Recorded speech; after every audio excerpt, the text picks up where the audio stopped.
pun ada cerita juga tentang keluarga Nabi. Nabi cerita tentang keluarga aku dengan Aisyah begini. Aisyah pun kalau Nabi wafat, bukan setakat cerita takat orang kata apa benda-benda surface. Bahkan dia pernah cerita dalam tandas. Cerita tentang macam mana dia mandi dengan Nabi. Tapi dulu Ustaz, kalau dicerita pun orang tak nampak gambar. Bismillahirrahmanirrahim. Assalamualaikum warahmatullahi wabarakatuh dan salam sejahtera bagi mereka yang bukan Islam yang menonton Sembang Viral Mega di TV9. Terima kasih anda menepati appointment anda untuk bersama dengan saya dan tetamu undangan saya, Ustaz Ashraf Ridwan. Apa khabar Ustaz? Baik, alhamdulillah. Dalam kehidupan kita, daripada kita dilahirkan, Allah jadikan kita daripada baby, lepas tu jadi kanak-kanak, lepas tu jadi remaja, kemudian kita jadi dewasa. Zaman dalam kehidupan tu, zaman tu bertukar atau tidak, ataupun sebenarnya benda je bertukar, atau pandangan Ustaz macam mana? Dalam dunia ni ada satu makhluk yang special. Kat 40 wording digunakan dalam Quran. Makhluk ni nama masa. Sebenarnya setiap apa yang berlaku ni ada proses. Kun fayakun. Jadilah. Kalau nak jadi, jadilah. Tapi bila dia nak sebut, aku menciptakan langit dunia ini, sittati ayyam, 6 hari. Lepas tu Nabi menyebut, sayati ala zamanun, akan datang kepada kamu satu zaman. Bermaksud, ada zaman-zaman yang berubah. Yang mungkin hari ini lain, esok lain. Dan Nabi pernah menyebut, setiap 100 tahun akan datang orang yujaddidu dinha, yang akan merubah agama. Bukan dia ubah agama tu maksudnya bawa agama baru. Mungkin zaman itu memerlukan satu pencerahan baru. Macam mana nak refresh balik sebab zaman akan berubah. Itu Nabi cakap? Nabi cakap. Jadi menunjukkan bahawa kita pada hari ini sudah semestinya zaman kita berubah daripada zaman Nabi. Media sosial, komunikasi. Zaman dulu mimbar jadi tempat untuk menyampaikan iklan. Dalam Quran sendiri pun dia ada wording-wording tu. Wording-wording yang macam seolah-olah macam kita panggil copywriting lah. Akan nak bagi copywriting orang tertarik. Macam kita sebut Alif Lam Mim, Yasin, Hamim, Alif Lam Ra. Tak pernah ada zaman dulu. Quran datang bawa satu wording membuatkan orang Arab dengar macam stop, terhenti sekejap. Macam cliffhanger dalam production. Quran pun ada. Tajuk kita pada minggu ini dan juga anda penonton di rumah ialah ketagih. Bukan ketagih dadah Ustaz, bukan ketagih makan, tetapi ketagih viral. Pada satelit, Ya. menjadi internet. Daripada internet menjadi social media. Maka kehidupan manusia itu bertukar. Zamannya bertukar, macam Ustaz kata tadi, betul kata Rasulullah SAW, bahawa setiap 100 tahun tu akan ada perubahan dalam kehidupan. Inilah menjadi isu yang paling besar sekarang ni, apabila manusia diperkenalkan dengan social media. Bagaimana manusia hari ini menggunakan social media yang sebaik-baiknya. Setiap benda dalam Islam ini benda baru. Bukan ibadat, bukan ada nas. Benda yang kita pun tak tahu. Tak tahu apa benda ni, benda baru. Zaman Nabi tidak ada. Dalam Quran dia ada kaedah. Qul man harrama zinatallahi allati akhraja li ibadihi wat thayyibati minar rizq. Siapakah berani untuk cakap benda itu halal, benda itu haram? Tak semudah itu. Kita nampak buruk, kita kata haram. Tak. Nampak okey, kita kata halal. Semua benda itu asalnya harus. Melainkan ada unsur-unsur lain yang datang membawa kepada benda haram.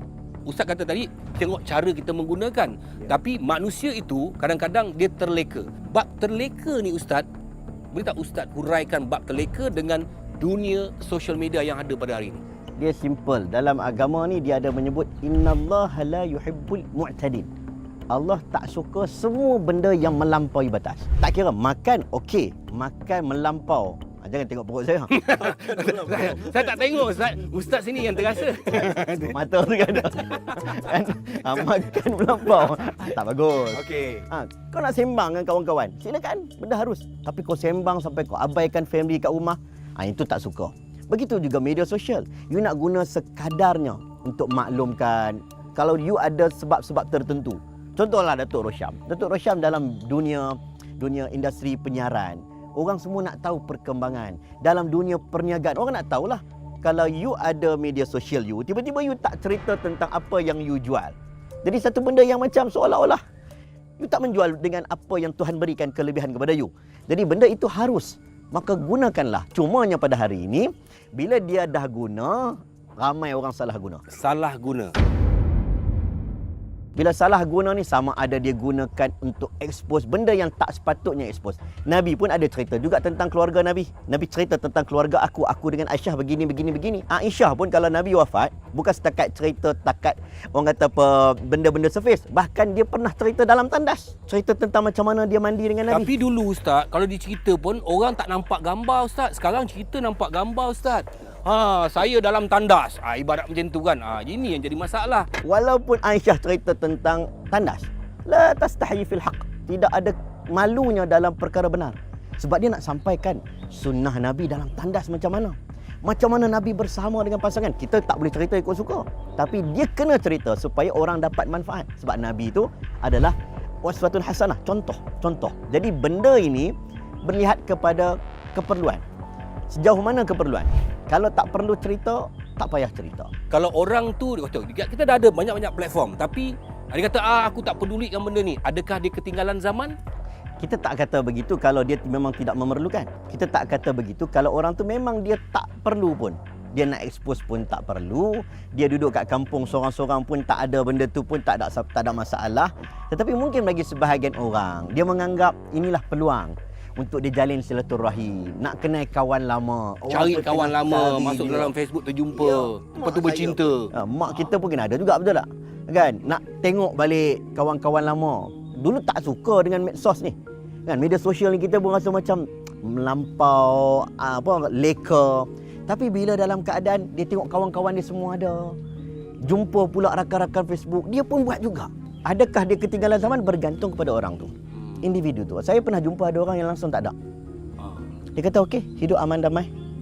Saya duduk kat kampung, saya jadi imam masjid, saya okey je. Jadi bagi dia lah, dia tak ada masalah. Tapi bagi sebahagian orang mungkin benda tu penting. Jadi kisah hidup ni ada orang boleh ambil manfaat, ada orang dia tengok dalam mata yang berbeza. Benda tu tengok pada Datuk. Macam Datuk, kalau Datuk share tentang rumah tangga Datuk, contoh. Ada sebahagian orang dia nak ambil Datuk sebagai inspirasi. Oh, Datuk jaga family dengan baik walaupun sibuk dalam dunia penyiaran, walaupun hero Malaya kan, kiri kanan depan belakang datang kan. Saya pun geram kan tengok kan. Geram juga. Oh, ada ustaz pun ada sifat jealous. Tak marah. Kan tengok Datuk tu kan. Tapi macam mana Datuk boleh jaga family dengan baik? Benda tu satu inspirasi tau. Sebahagian orang dia tak nak dengar kita ceramah. Kita ceramah tu nampak macam fake. Kau betul kau cakap pandai kan, tapi realitinya kau macam mana? Sebahagian orang nak tengok begitu. Baik. Ustaz, tadi sebelum break kita cakap pasal adakah social media ini menjahanamkan kehidupan manusia? Saya tak nafikan. Sebab benda tu real dan berlaku. Salah satunya mungkin sebab semua senang nak buat. Dulu ni kalau kita nak mengutuk, kita nak buka aib, mungkin dalam teritori yang agak terhad. Dalam rumah, dalam kampung, orang dululah kalau orang tu suka cerita benda buruk kan, orang akan nampak kedai kopi. Sekarang ni kalau you tulis dekat KL, cerita tentang orang Kedah boleh. England boleh tahu. England boleh tahu.